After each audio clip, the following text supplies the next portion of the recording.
Hey tout le monde, j'espère que vous allez bien. Aujourd'hui je vous retrouve pour une vidéo qui est particulièrement spéciale pour moi parce que je vais vous raconter l'histoire de mon accouchement. J'ai vraiment envie de préciser avant de commencer que j'ai pas envie de faire cette vidéo pour me comparer à quiconque. J'ai pas envie non plus que quand vous regardez cette vidéo et que vous avez, admettons, déjà accouché, que vous compariez à moi. Ou en fait j'ai juste pas envie qu'il y ait de comparaison, de concurrence, etc. J'ai juste envie de vous partager en toute honnêteté mes victoires, mes défaites. Et vraiment être transparente avec vous et vous dire que ok, en fait j'avais peut-être un projet de base de naissance. Et ça s'est pas exactement passé comme je l'avais prévu, mais en fait c'est ok et Dieu a quand même montré sa main dans cet accouchement. Donc j'ai juste envie de vous encourager, si vous par exemple vous avez vécu un accouchement qui ne s'est pas passé exactement comme vous le vouliez, ou au contraire si ça s'est passé exactement comme vous le vouliez, c'est juste parfait également pour vous. Mais voilà, j'ai juste envie de vous dire que c'est mon expérience, c'est vraiment différent pour tout le monde. Mais en tout cas j'espère que si tu es enceinte et que tu vas accoucher, j'espère sincèrement que cette vidéo sera un encouragement pour toi de te dire que ok, les choses se passent bien, même quand ce n'était pas prévu. Donc là mon fils a déjà 10 mois, donc j'ai accouché en juin. J'ai eu une grossesse honnêtement idéale dans le sens où j'ai eu aucune nausée, j'ai eu aucun mot particulier. Franchement c'est juste vers la fin où, certes le premier trimestre j'étais quand même pas mal fatiguée, mais franchement au-delà de ça j'ai vraiment rien eu, donc je suis honnêtement reconnaissante pour ça. Moi pour l'accouchement j'avais un objectif physiologique à fond, donc pas accouchement à la maison mais accouchement à l'hôpital, mais dans une salle physiologique, c'est-à-dire pour celles qui ne sont pas du tout familières avec ce vocabulaire, parce que quand on n'est pas enceinte, je pense pas qu'on connaisse beaucoup ce vocabulaire, mais en tout cas au maximum naturel en fait. Je voulais vraiment ne pas avoir de péridurale, accoucher sans problème, etc. Enfin, l'accouchement qu'on rêve toutes, je pense. Donc j'ai vraiment par contre investi dans mon accouchement dans le sens où j'ai regardé beaucoup de vidéos, j'ai essayé de me préparer au maximum. Et ça franchement je suis reconnaissante de l'avoir fait parce que certes j'écoutais beaucoup d'histoires également d'accouchement. Et au final mon accouchement était totalement différent et ça c'est ok aussi. Mais j'écoutais beaucoup de vidéos aussi de femmes qui justement parlaient beaucoup de l'accouchement physiologique. Et comme c'était mon objectif, je sais que j'ai essayé de me préparer au maximum avec ça. Donc il y a beaucoup d'exercices de respiration, il y a beaucoup de choses comme ça. Et franchement je sais que ça m'a énormément aidé pour mon accouchement. Si vous voulez les noms des chaînes que j'ai regardées par rapport à ça, je vous les donnerai, n'hésitez pas. J'ai fait également les cours de préparation à l'accouchement avec les sages-femmes. Donc pour en venir à mon accouchement, ce qui s'est passé c'est que mon terme était fixé au 6 juin. Et le 3 juin à 8h, je me souviens, quand je me suis réveillée en fait, je sais pas, ça a peut-être commencé avant, mais en fait c'est des contractions qui m'ont réveillée. Donc c'était des contractions voilà, du début, donc c'est très gérable, c'est vraiment comme des petits pics de douleur, mais honnêtement ça va. J'ai commencé à avoir ces contractions, donc je commençais à m'étirer, à faire des mouvements qui me soulageaient un petit peu. Je me souviens que JM n'était même pas à la maison, donc je lui ai dit écoute babe, je pense que ça va arriver. Aujourd'hui, cette nuit, demain, je sais pas, mais en tout cas j'avais pas de contractions avant, donc je sentais vraiment que ça bougeait et que il se passait quelque chose. Je suis restée comme ça de 8h à 15h30, je me souviens que j'ai essayé de pousser le plus longtemps avant d'aller à la maternité. Et en fait la raison pour laquelle je suis allée à la maternité, parce que je pense que j'aurais pu continuer un petit peu à la maison, mais ce qui s'est passé c'est que je commençais à avoir des saignements.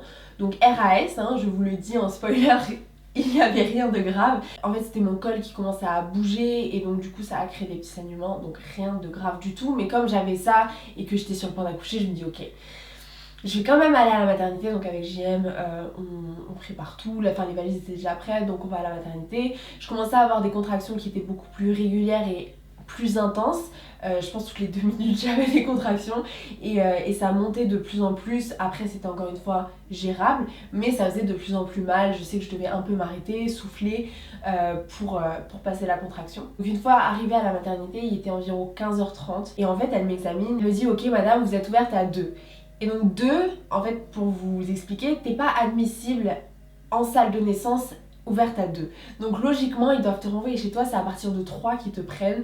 Et j'étais en mode non, j'ai pas envie de rentrer chez moi parce que je trouvais que psychologiquement ça mettait vachement un coup de se dire ok je viens et au final je repars. La dame était tellement gentille et elle me dit ok bon écoutez madame, on vous laisse là, on attend encore 1 heure et on voit si ça a évolué. Si ça n'a pas évolué, bon vous devrez rentrer chez vous. Si ça a évolué, on vous met en salle de naissance.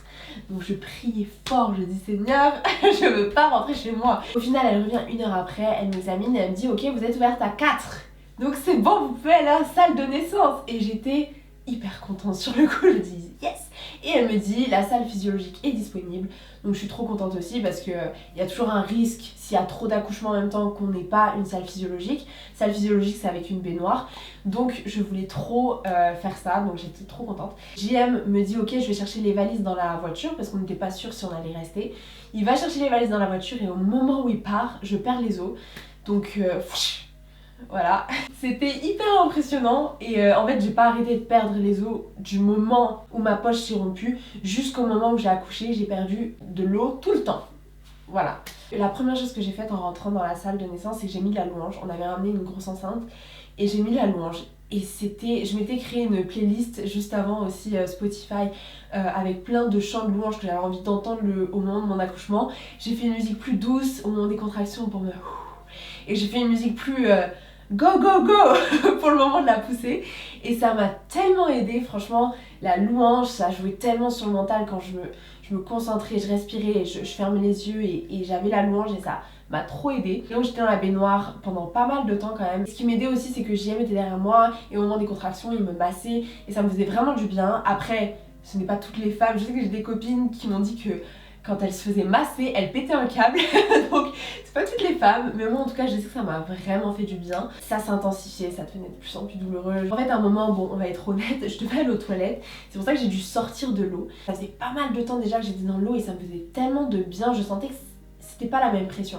Et en fait à partir du moment, les filles, où je suis sortie de l'eau, dans ma tête, il s'est passé un truc où je me suis dit ok là c'est vraiment chaud. Pour avoir fait les deux, genre gérer les contractions dans l'eau et gérer les contractions hors de l'eau, je me suis rendu compte à quel point l'eau ça a un effet incroyable, mais vraiment c'était juste hyper apaisant et ça soulevait quand même, je sais pas ce qui se passe dans ton corps honnêtement, mais en tout cas ça me faisait tellement de bien. Et au moment où je suis sortie de l'eau, franchement c'était hyper dur et là je me suis dit ok là c'est un autre niveau. Il était environ 20h à ce moment là, ça faisait depuis 8h du matin déjà que j'avais des contractions. Et donc une fois que je reviens dans la salle, on me propose une autre façon de faire, c'est-à-dire d'aller sur la balle et de tourner un petit peu sur la balle. Il y avait même des suspensions, des rideaux pour se poser. J'avais envie de tester donc je me suis dit allez go. Et ça a été la plus grosse erreur que j'ai faite. Parce que comme je disais, les contractions étaient tellement plus fortes en dehors de l'eau selon moi. Et aussi bon parce que j'avançais dans le temps. Une fois que je suis sur le ballon, je souffre tellement. Je dis en fait là, ça fait trop mal. Je change de position, je me mets sur le lit comme ça. Enfin bref, des positions pour essayer de soulager. Et en fait c'était encore pire. Et là je commençais à pleurer.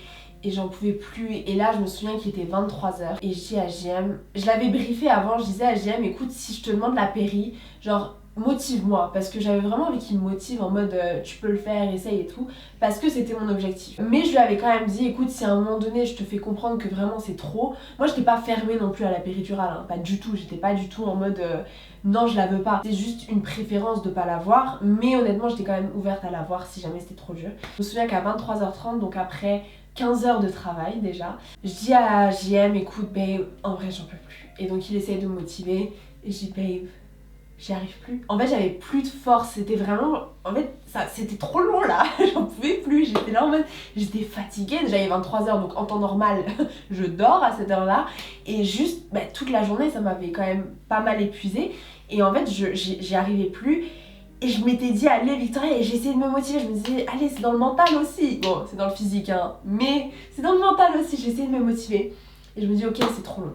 Et d'ailleurs avant ça il m'avait examiné 1 heure avant et il m'avait dit que j'étais ouverte à 8. J'imaginais au moment de la poussée, je me disais j'ai plus la force pour pousser là, donc il faut que je prenne la péri. Je réfléchissais aussi, je me disais ok est-ce que je vois ça comme une défaite, pas parce que de prendre la péri c'est une défaite, pas du tout, mais parce que c'était pas mon objectif. Donc automatiquement est-ce que je voyais ça comme une défaite, je commençais à réfléchir etc. Et je me disais non en vrai je suis en paix avec ça, franchement j'ai donné tout ce que je pouvais, j'étais en mode...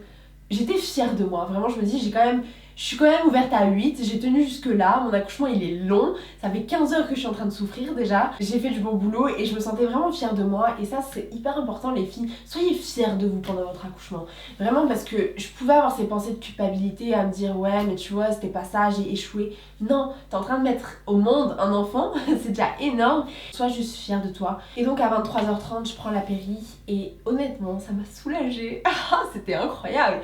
Et je voulais pas appuyer parce que vous savez on on peut recharger, enfin se mettre des doses toutes les 15 minutes. Et je voulais vraiment pas faire ça. Par contre, je m'étais dit, ok, par contre, soft quoi, parce que j'ai pas envie de plus sentir mes jambes ou de pas pouvoir pousser au moment où je dois pousser. À partir de 23h30, donc honnêtement, je me suis reposée. Je sentais quand même les contractions, c'est ça qui est particulier parce que j'avais la péri, ça enlevait pas mal la douleur, mais je sentais quand même une contraction qui m'empêchait quand même de dormir. Et donc la sage-femme revient, elle me dit, ok madame, on va vous examiner. Et donc là elle m'examine, elle dit, ah, bon c'est bon là, vous êtes bien. Donc ça c'était à 3h du matin. Elle me dit, ah vous êtes bien, on va tester juste une poussée pour voir. Donc j'essaye de pousser, elle me dit, ok c'est bon, arrêtez, je vais chercher ce qu'il me faut, etc. Et je reviens. C'était le moment de la poussée et j'étais KO les amis, il était 3h du matin et encore j'ai accouché à 4h, donc à 3h56 plus précisément, donc je pense qu'il était plus vers 3h30. J'étais KO par les efforts, oui, mais aussi parce que t'es en plein milieu de la nuit et que t'es pas surhumain non plus quand t'accouches. Donc bref, j'étais hyper fatiguée et je dis babe, il faut que tu me motives là. Donc JM a commencé à me motiver du futur, il commençait à mettre la musique et tout, bref. C'était trop bien, il y avait une grosse ambiance. Et donc là, commence la poussée, etc. Et donc en tout, ça a duré, je pense, 10-15 minutes max. Et au final, voilà, le bébé il est là. C'est un truc de malade. Franchement, la sensation que t'as, je pensais pas honnêtement que ça allait autant me toucher ce moment-là. Mais tu sors ton bébé, enfin, il te le passe, et moi, je l'ai pris comme ça. Et je le pose et là t'es là en mode wow, c'est un truc de malade. Et j'ai commencé à pleurer, et j'étais là en mode JM, enfin c'était juste incroyable comme moment et c'est tellement beau, tu te dis mais oh, ça paraît irréel sur le moment. Donc après il y a tous les moments un peu moins positifs parce que ça s'arrête pas là. Donc t'as ton bébé, ils essayent la tétée, etc. Et après ils s'occupent de toi. Et donc ça c'est la partie un peu moins plaisante, mais en tout cas rien que le moment où il te pose ton bébé sur toi, franchement c'était magnifique. Et j'ai envie de dire tout au long de mon accouchement, on a vraiment, comme je disais, il y avait de la louange constamment du début jusqu'à la fin. Je sais qu'on priait beaucoup avec JM, dans ma tête toute seule je priais aussi et je voulais vraiment que Dieu guide tout le moment. Je vais bien, Jacob va bien. Et c'est juste, enfin, on sait très bien que c'est ça le principal, mais quand on le vit, c'est encore autre chose, c'est de se dire ok, waouh, en fait c'est vraiment ça qui compte. Et donc c'était vraiment magnifique, honnêtement. Après il y a tout le postpartum dont je pourrais parler, je vais pas en parler dans cette vidéo, mais je vous ferai une vidéo également sur tout ce qui est après accouchement. Mais en tout cas c'était juste incroyable, on a eu un très grand bébé et un très beau bébé. Là j'espère que cette vidéo vous a encouragé, peu importe dans la saison de vie dans laquelle tu te trouves, c'est mon expérience. Peut-être tu es enceinte comme je disais et que tu vas accoucher, ou peut-être que tu as déjà accouché, ou peut-être c'est même pas ta saison de vie du tout, tu es peut-être célibataire, mais c'est pas grave. En tout cas je veux te dire que tu es une femme incroyable et tu es tellement capable de donner la vie. Le jour de ton accouchement tu seras juste en mode guerrière et tu vas gérer de fou parce que Dieu sera au centre, parce que ton mari sera là avec toi et parce que toi en tant que femme tu es forte, tu as été créée pour ça et c'est juste incroyable de voir ce que Dieu peut faire aussi à travers ces moments-là, dans ton couple aussi, mais dans ta vie, à toi perso, tu dépasses des limites en fait que tu n'avais jamais dépassées avant et c'est juste beau de voir, ok, tu te sens tellement capable et tellement forte. C'est juste trop beau. Si toi t'es une maman qui a déjà accouché et vraiment ton expérience d'accouchement c'était juste horrible, peut-être ça t'a même traumatisé, t'es quand même une super maman et franchement t'as donné tout ce que tu pouvais et c'est tout ce qui compte. Vraiment je sais que t'as donné tout ce que tu pouvais, je suis convaincue. Donc je vous retrouve la semaine prochaine pour une vidéo sur le postpartum, donc après accouchement. Je vous fais des gros bisous, ciao.